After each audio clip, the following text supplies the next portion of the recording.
Today I am going to teach you how to set the timing on a single needle lock stitch high-speed sewing machine. First, remove the needle, presser foot, plate, and feed dog that are attached to the machine. Check for any dirt stuck in the hole marked in red above the needle attachment point, and clean it. Take a new needle.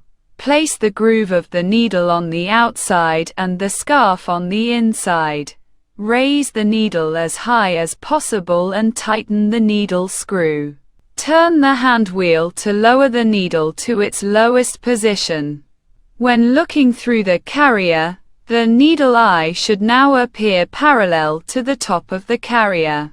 With this screw that tightens the needle bar, you can adjust the needle eye to be visible from the top of the carrier. By loosening these screws on the carrier, you can adjust the carrier forward, backward, and left and right.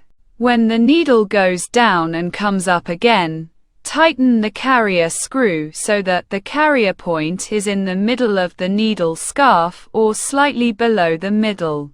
When the needle goes down and comes up again, tighten the carrier screw so that the carrier point is in the middle of the needle scarf or slightly below the middle. Do not leave any space between the carrier and the needle, and do not let the needle hit the carrier. Be sure to check this before tightening the screws. I have posted more videos about needle bars and carrier timing. You can watch them in the relevant playlist. Subscribe to the channel, like, comment, and share the video. Thank you for watching this video.